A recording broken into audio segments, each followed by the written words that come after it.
یہ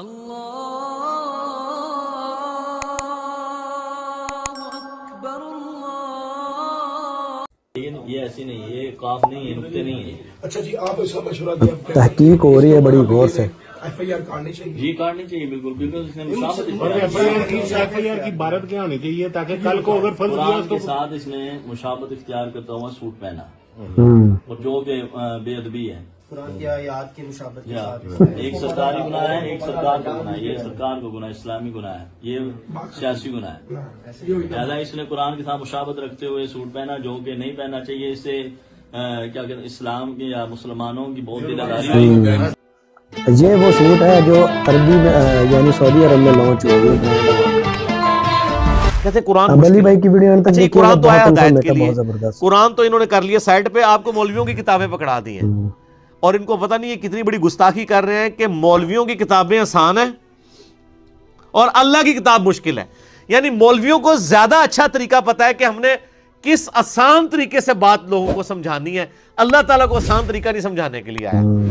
اس کا تو یہی مطلب ہے نا، اور کیا مطلب بنتا ہے کہ قرآن مشکل؟ اچھا مولوی صاحب کی کتاب آسان ہے، یعنی مولوی کو یہ سینس ہے کہ میں نے عوام کی ہدایت کے لیے کس طرح کی کتاب لکھنی ہے، اور اللہ نے جو پوری انسانیت کی ہدایت کے لیے کتاب بھیجی ہے، جو پڑھے لکھوں کے لیے نہیں، صرف ان پڑھ کے لیے بھی، پڑھے لکھوں کے لیے بھی، انٹلیکچوئلز کے لیے بھی، ڈل مائنڈڈ لوگوں کے لیے بھی، وہ کتاب اس نے مشکل لکھ دی ہے۔ اور ان کے علماء کو سمجھتی کہ نہیں یہ مشکل نہیں، اس کو آسان کرنا ہے، اور آسان کرنے کے چکر میں تفسیریں لکھنے شروع کی۔ جب تفسیریں لکھی تو قرآن میں آیت تو لکھی بھی تھی، ایاک نعبد و ایاک نستعین، تفسیر میں انہوں نے بزرگوں کو بھی مدد کے لیے پکارنے کو جائز قرار دیا۔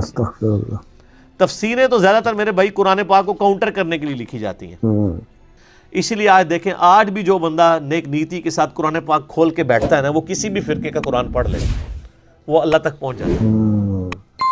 اسی لیے ہم نے کبھی یہ قدغن نہیں لگائی ہے۔ باقی تو کسی میں حوصلہ نہیں ہے نا کہ جی سنی کہہ دے کہ شیعہ کا ترجمہ پڑھ لو، شیعہ کہہ دے کہ سنی کا پڑھ لو۔ ہم کہتے ہیں سب کا پڑھو، جنہوں نے ترجمے میں تھوڑی بہت ڈنڈی بھی ماری ہے ان کا بھی پڑھو، وہ ڈنڈی خود ہی پکڑی جائے گی۔ میں نے اس کے اوپر ایک ڈیٹیل لیکچر ریکارڈ کروا دیا ہے، قرآن حکیم کے 8 ترجموں، 8 ٹرانسلیشن اور علماء کا دھوکہ۔ یعنی یہ علماء نے دھوکہ دیا ہے، پچ کھود دی ہے، جس کو کہتے ہیں نا پچ کھود دو تو ان کے نے کرکٹ کھیلنی ہے، اور نہ پچ ہی کھود دیجیے اور ترجمے چینج کرتے ہیں جی، وہ پتہ ہی نہیں چلتا کون صحیح ہے کون غلط ہے۔ استغفر اللہ۔ یار کبھی آپ تجربہ کر کے تو دیکھیں، آپ سورہ فاتحہ رکھیں، میں نے اس میں 8 ترجمے HD کیمرے میں دکھائے ہیں، بریلویوں کا ترجمہ دکھایا مذہب بریلوی صاحب کا، دیوبندیوں کا اشرف تھانوی صاحب کا دکھایا ہے، اہل حدیث کا جونہ گڑھی صاحب کا دکھایا ہے، اہل تشیع کا سید فرمان علی شاہ صاحب کا دکھایا ہے، وہ جو سادہ بیچارے نیوٹرل لوگ ہیں ان کے لیے مودودی صاحب کا ترجمہ، فتح محمد جلندری کا، سب کا دکھایا ہے کہ مجھے بتائیں کہ کہاں پہ ترجمے میں فرق ہے۔ الفاظ کے چناؤ میں فرق ہو سکتا ہے، کوئی بسم اللہ کا ترجمہ کر سکتا ہے اللہ کے نام سے شروع، کوئی کرے گا شروع کرتا ہوں اللہ کے نام سے، کوئی کرے گا شروع اللہ کے نام سے، اور سب نے اللہ کے نام سے شروع کیا، شیطان کے نام سے کسی نے شروع کیا۔ یہ اس کے اوپر جھگڑ رہے ہیں، یہ بیسیکلی انہوں نے روند ماری ہے۔ میرے بھائی آپ عربی کو تو چھوڑ دیں، آپ 10 PhD انگلش لے ہیں، ان کو ہم ایک ہی مضمون لکھ کے دیتے ہیں اور انہیں کہتے ہیں آپ اس کو اردو میں ترجمہ کریں، کیا 10 کے 10 لوگ ایک جیسا ترجمہ کریں گے؟ لیکن مفہوم ایک ہی ہوگا، معنی ایک ہی ہوگا۔ اور جب ایک زبان دوسری میں ٹرانسلیٹ ہوتی ہے تو الفاظ کے چناؤ میں فرق آتا ہے۔ کیا خود بریلوی مکتبہ فکر کے جتنے علماء ہیں سب کے ترجمے ایک جیسے ہیں؟ یہ میرے ہاتھ میں پیر کرم شاہ صاحب کا ترجمہ ہے، آپ مذہب بریلوی صاحب کا رکھیں، اس میں بھی فرق ہے لیکن مفہوم ایک ہی ہے۔ دیوبندیوں کے سارے مولویوں کے ترجمے ایک جیسے ہیں، اہل حدیث کے ساروں کے ایک جیسے، لیکن مفہوم ایک جیسا ہے۔ تو یہ کتنا بڑا ظلم ہے۔ آج آپ کو کوئی کافر آ کے کہنا جی قرآن حدیث ڈائریکٹ نہیں پڑھنا، گمراہ ہو جاؤ گے، آپ کہیں گے اللہ کا دشمن ہے اس لیے کہہ رہا ہے۔ لیکن آپ کو جو مسلمان ممبروں پہ چڑھ کے کہنا ہے جی قرآن نہیں ڈائریکٹ پڑھی تھا جی، حدیث نہیں ڈائریکٹ پڑھنی چاہیے تھی، گمراہ ہو جاتا ہے۔ اچھا جی ڈائریکٹ نہیں پڑھتے، انڈائریکٹ پڑھا دو، تسی پڑھا دو۔ یہ جو کہہ رہے ہوتے ہیں ان کو کوئی یار آپ ہی درس قرآن شروع کر دیں۔ خود کیا ہوتا ہے اپنے مولویوں کی کتابیں کو فضائل سنت کھول کے بیٹھا ہوا ہے، کوئی فضائل مال کھول کے بیٹھا ہوا ہے، ٹھیک ہے، اپنی اپنی کتابیں کھول کے بیٹھے ہوئے ہیں، چلو یار ہم ڈائریکٹ پڑھنے سے گمراہ ہیں، جو آپ ہی پڑھا دیں، تو نہ کھیڈاں گے تو نہ کھیڈن دیں گے۔ تو یہ بیسیکلی سازش کی ہے اسلام کے خلاف ان لوگوں نے، اور اللہ تعالیٰ کا فتویٰ بالکل واضح ہے۔ اور یہ آیت وَلَقَدْ يَسَّرْنَا الْقُرْآنَ لِلذِّكْرِ فَهَلْ مِن مُدَّكِرٍ، یہ قرآن حکیم میں 4 دفعہ یہ آیت اسی ایک صورت کے اندر ریپیٹ ہوگی، لیکن پھر بھی مولوی کو آج تک ہم نہیں سمجھا پا رہے کہ خدا کے لیے اللہ تعالیٰ نے تو اسے آسان کیا ہے، تو مان لے، کہنا نہیں مشکل ہے۔ اچھا قرآن میں 4 دفعہ تو آ گیا کہ قرآن سمجھنے کے لیے آسان ہے، تو ہے سمجھنے والا۔ یہ جو کہتے ہیں قرآن سمجھنے کے لیے مشکل ہے، ایک ہی آیت ہے قرآن دی، ہے کدھر؟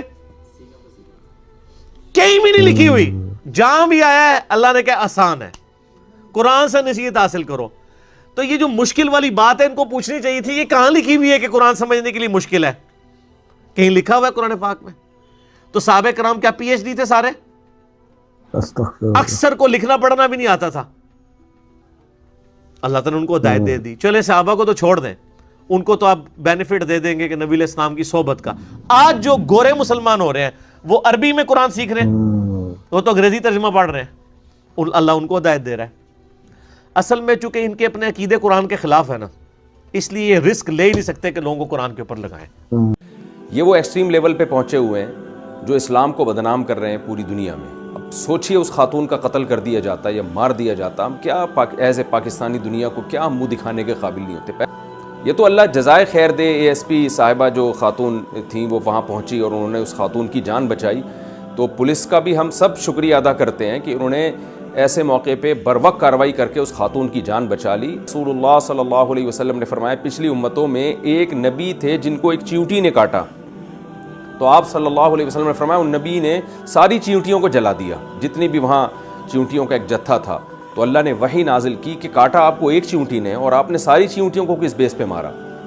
سوچئے جو نبی صلی اللہ علیہ وسلم بلا وجہ ایک چیونٹی کو مارنے کی اجازت نہیں دے رہے ہیں، وہ ایک خاتون جو بیچاری اس کو پتہ بھی نہیں ہے کہ جو ہے لوگ میرے اس عمل سے یہ سمجھیں گے، اور نہ وہ قرآنی آیات لکھ کے آپ پوچھ تو لیتے نا کسی سے کہ کیا لکھا ہوا ہے یہ، تو وہ نبی کسی عورت کی اس طرح سے اس کو مارنے کی کوشش کرنا، ذہنی ٹارچر کرنے کی کوشش کرنا، جو ایک چیونٹی مارنے کی آپ کو بلا وجہ اجازت نہیں دے رہے، وہ نبی کیسے یہ سب چیزیں برداشت کریں گے؟